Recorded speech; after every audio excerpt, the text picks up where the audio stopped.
With Sana Rais Khan में आपका फिर से स्वागत है। फ्रेंड्स, हाल ही में देश ने एक बड़ी लड़ाई जीती है, आतंकवाद के खिलाफ एक कड़क जवाब, और आज हम इसी लड़ाई के बारे में बात करेंगे।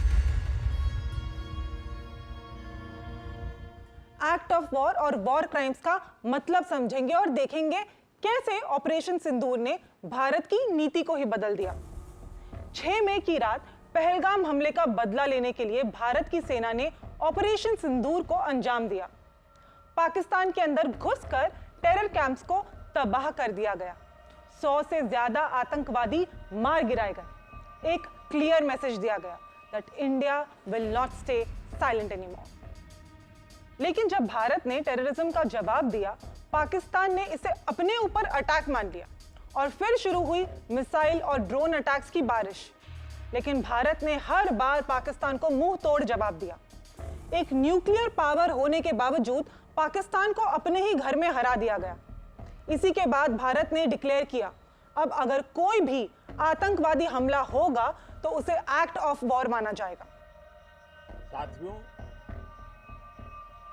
आतंक के विरुद्ध भारत की लक्ष्मण रेखा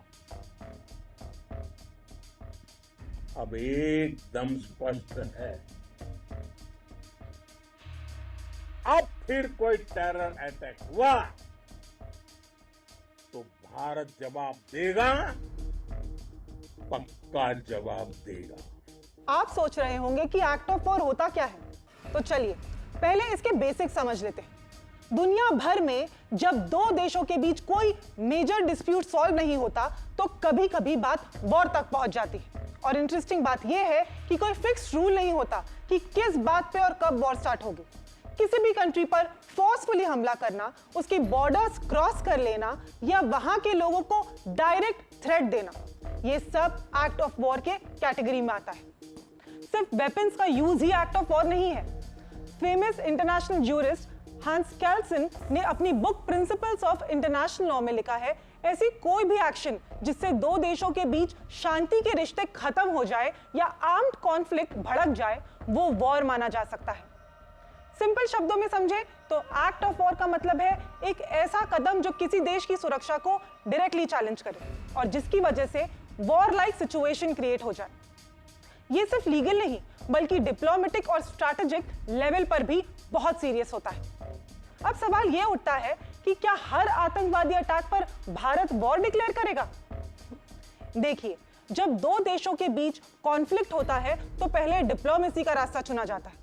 लेकिन अगर एक देश रिपीटेडली दूसरे देश की सिक्योरिटी को टारगेट करे तो डिप्लोमेसी फेल हो जाती है और फिर बारी आती है मिलिट्री एक्शन की। इंडिया की न्यू पॉलिसी के मुताबिक अगर किसी भी टेररिस्ट अटैक में पाकिस्तान का थोड़ा भी इन्वॉल्वमेंट मिला तो डायरेक्ट मिलिट्री रिस्पांस दिया जाएगा। इंडिया पहले वॉर स्टार्ट नहीं करेगा, लेकिन अगर सिचुएशन एस्केलेट होती है तो हम पीछे भी नहीं हटेंगे। और ये सिर्फ इंडिया का स्टैंड नहीं, इंटरनेशनल लॉ भी इस बात की परमिशन देता है। यूनाइटेड नेशंस चार्टर का आर्टिकल 2 कहता है, कोई भी कंट्री दूसरी कंट्री की टेरिटोरियल इंटेग्रिटी या पॉलिटिकल इंडिपेंडेंस के खिलाफ फोर्स का यूज नहीं करेगा।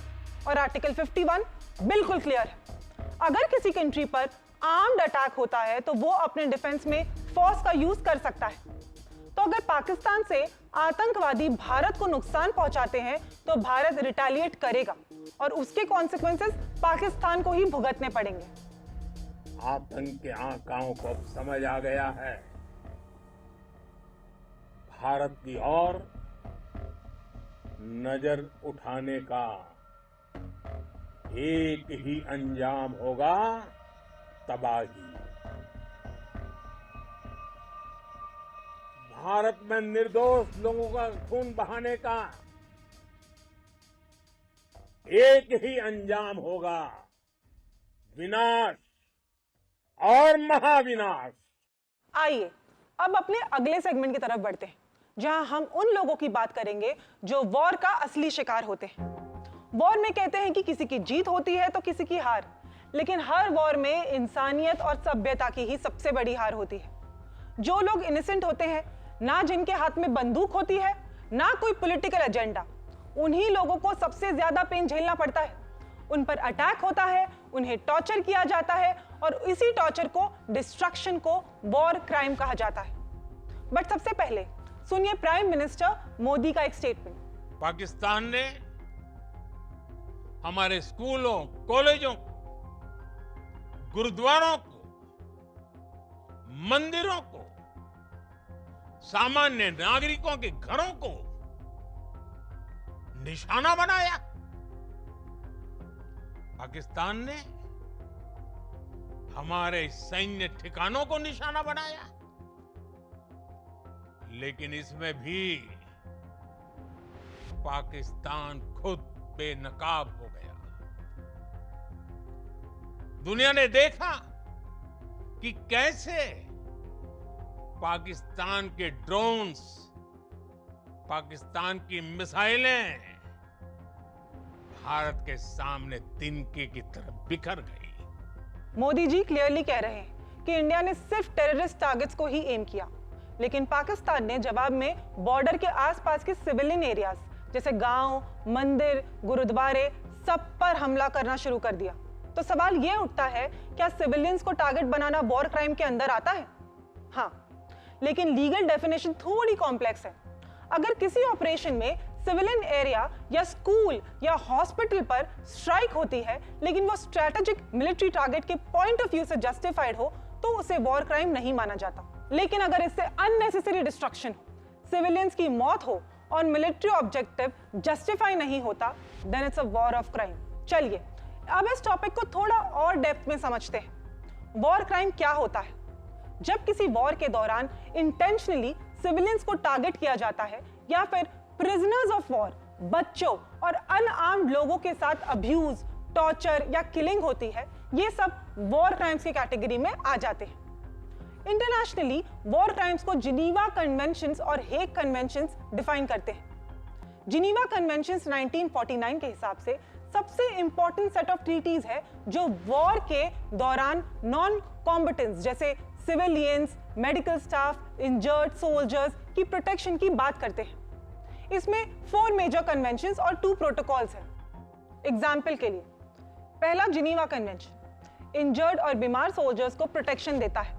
दूसरा नेवी और सी बेस्ड इंजर्ड लोगों के लिए, और तीसरा प्रिजनर्स ऑफ वॉर के राइट्स डिफाइन करता है। चौथा ऑक्यूपाइड सिविलियन पॉपुलेशन की प्रोटेक्शन करता है।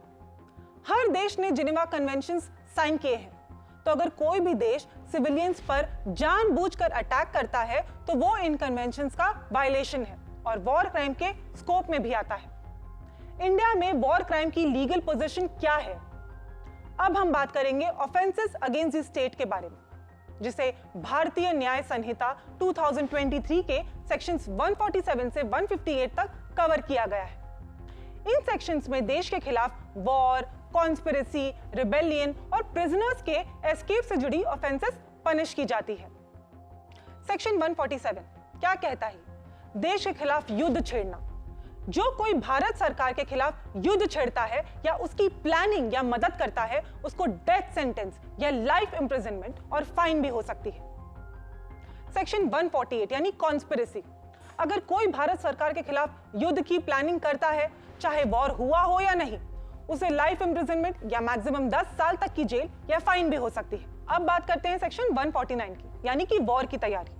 अगर कोई युद्ध छेड़ने के लिए आदमी, हथियार या एम्यूनेशन जमा करता है तो उसे लाइफ इंप्रिजनमेंट या मैक्सिमम 10 साल तक की जेल या फाइन मिलेगी। सेक्शन 150 वॉर की प्लानिंग छुपाना। अगर कोई वॉर की प्लानिंग जानकर भी छुपाता है तो उसे मैक्सिमम 10 साल तक की जेल और फाइन हो सकती है। सेक्शन 151 राष्ट्रपति या राज्यपाल को धमकाना। जो कोई राष्ट्रपति या गवर्नर को फोर्स या धमकी से काम करने पर मजबूर करता है, उसे मैक्सिमम 7 साल तक की जेल या फाइन हो सकती है। सेक्शन 152 बगावत और देश विरोधी भाषण।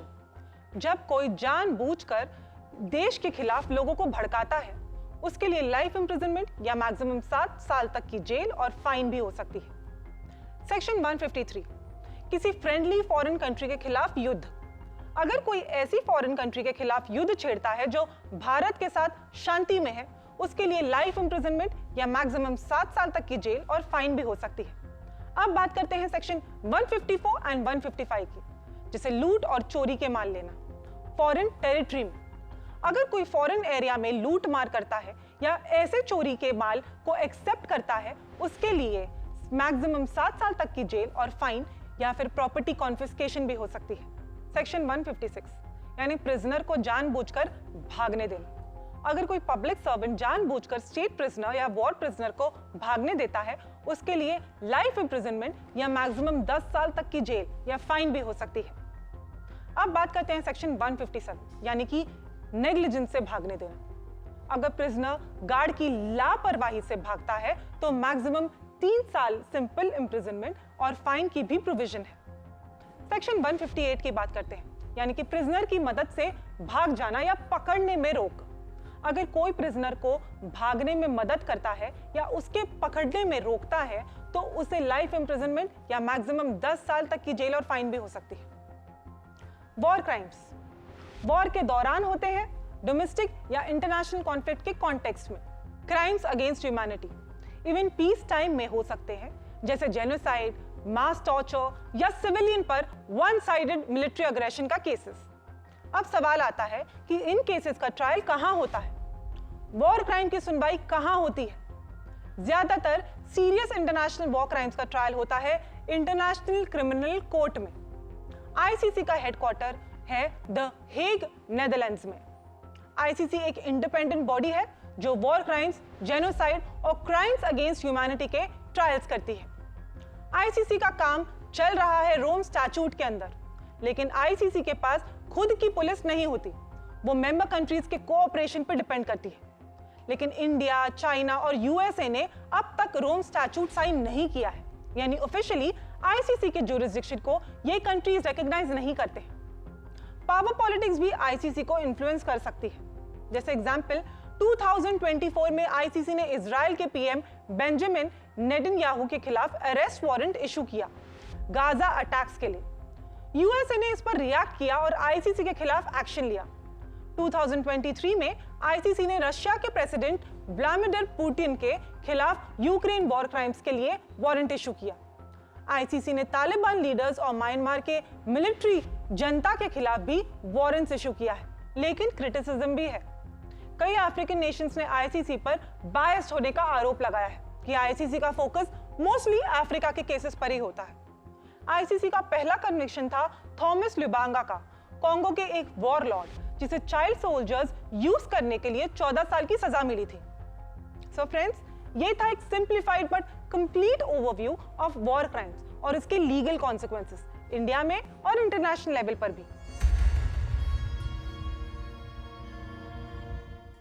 चलिए अब चलते हैं हम अपने अगले पड़ाव पर और आपको सुनाते हैं वॉर क्राइम्स की एक ऐसी कहानी जो आपके होश उड़ा देगी। यूनिट 731 दुनिया का सबसे खौफनाक टॉर्चर लैब। वर्ल्ड वॉर 2 के दौरान जापान ने एक सीक्रेट मिलिट्री यूनिट बनाई थी, यूनिट 731। नाम से तो ये एक रिसर्च फैसिलिटी लगती थी, लेकिन असल में ये एक ह्यूमन एक्सपेरिमेंटेशन हेल हाउस था।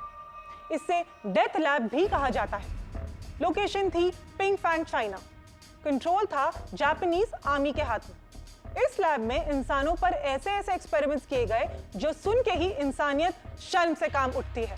जिंदा लोगों के शरीर में वायरसेस, टॉक्सिक केमिकल्स डालकर उनकी बॉडी रिएक्शंस को स्टडी किया जाता था बिना किसी एनेस्थीसिया के। ये सब बायोलॉजिकल वॉरफेयर के लिए हो रहा था। जापान अपने दुश्मनों के खिलाफ डेडली वेपन्स तैयार कर रहा था, इंसानों को गिनिया पिग्स बनाकर। इस लैब में सिर्फ चाइनीज नहीं बल्कि अमेरिका, ब्रिटेन और रशिया के प्रिजनर्स पर भी एक्सपेरिमेंट्स हुए। कई लोग टॉर्चर से मर गए और जो बच गए उन्हें डाइसेक्ट कर दिया गया पोस्टमार्टम इन रियल टाइम, बस ये देखने के लिए कि उनका बॉडी वायरस से कैसे रिएक्ट कर रहा था।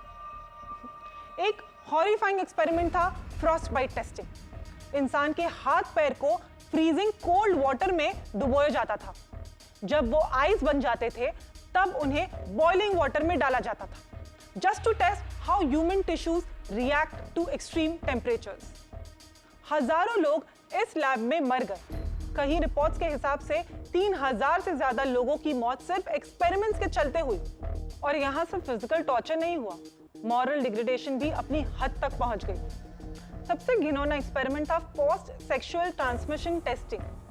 मेल्स और फीमेल्स को जबरदस्ती सेक्स करने पर मजबूर किया जाता था, जिसमें से कोई एक इन्फेक्टेड होता था विद डेडली एसटीडीज लाइक साइफल्स और प्लेग। इससे देखने की कोशिश की जाती कि सेक्सुअल डिजीजेस कैसे स्प्रेड होती है।